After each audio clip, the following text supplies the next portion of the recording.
Hello everyone, here are the latest market news on July 24th, 2020. China closes American consulate in Chengdu.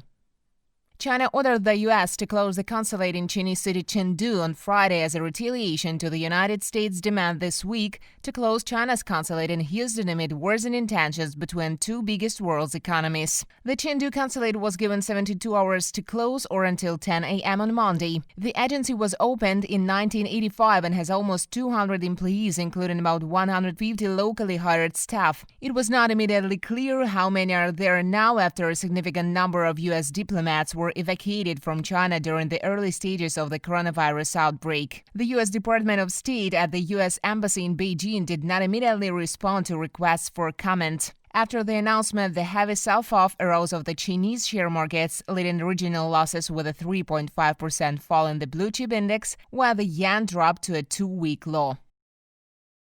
Retail sales in the UK surpass analyst estimates.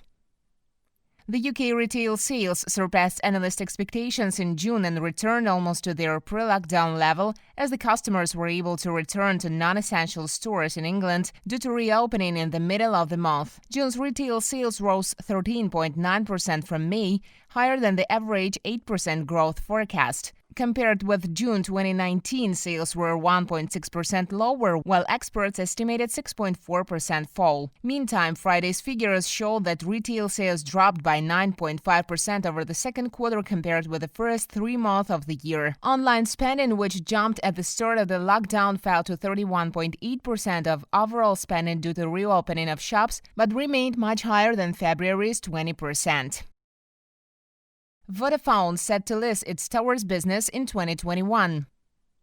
British telecommunication giant Vodafone Group on Friday announced a plan to list its towers infrastructure business in Frankfurt next year. The company said that so-called Vantage Towers, with more than 68,000 towers across 9 markets, will be split off in early 2021, as it also inked a deal to merge its Greek assets with Wind Hellas Telecommunications. In July 2019, Vodafone has said that it was looking to separate out its towers infrastructure business as a separate company since May 2020. The Düsseldorf headquartered company will be run by Vivek Badrinath and still be majority held by Vodafone after the IPO.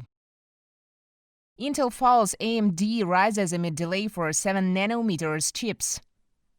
Intel Corp reported on Thursday that the introduction of its next-generation 7nm chips would be delayed by at least 6 months, adding the company may actually use a third party to manufacture them as a contingency plan. Meanwhile, the main tech giant's rival on the market, Advanced Micro Devices Inc., is already selling 7nm semiconductors for servers and PCs. Amid this, Intel shares lost more than 10% in after-hours trading following the 1.1% decline in the regular session, with closing at $60.40. On the other hand, AMD shares jumped 8% and American depository receipts for TSMC, the Taiwanese semiconductor company, rose more than 4% after hours.